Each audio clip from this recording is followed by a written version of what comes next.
ఎవరినో చూసినా అసూయ పడుతున్నావు, బాగానే ఉంది. అసూయ తగ్గించుకోవాలంటే ఏం చేయాలండి?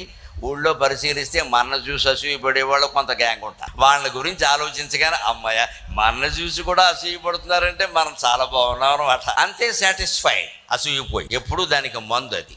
నువ్వు ఎంత అందంగా ఉన్నా నీకంటే అందమైన వాళ్ళని చూసి నువ్వు అసూయపడచ్చు. నిన్ను చూసి అసూయపడేవాళ్ళు కొంతమంది ఉన్నారు. నీ దగ్గర కొంత డబ్బు ఉంది, అంతకంటే ఎక్కువ డబ్బు సంపాదించాలని ఉన్నవాళ్ళని చూసి నువ్వు అసూయపడుతున్నావు. నీ దగ్గర ఉన్న డబ్బుకే అసూయపడేవాళ్ళు చాలామంది. పరాక్రమం విషయంలో అంతే, ధైర్యంలో విషయంలో అంతే, చదువు విషయంలో అంతే, అన్ని విషయాల్లోనూ అంతే.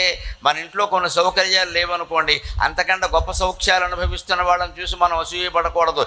మనకున్న సౌకర్యాలు కూడా లేని మన బంధువులు ఉంటారు, వాళ్ళని చూసి మనం సంతృప్తిగా ఉండాలి. వాడి ఇల్లు కంటే నా ఇల్లు చాలా నయం, ఉన్నది చాలు సుఖంగా ఉన్నాం, భార్యాభర్త ఒకరికొకరు అనుబంధంతో ఉన్నాం చాలు, ఇద్దరు పిల్లలు, వాళ్ళకి పెళ్లిళ్ళు చేసి స్థిరపడ్డారు అనే ధోరణిలో ఉంటే ఏ అసూయ ఉండదు.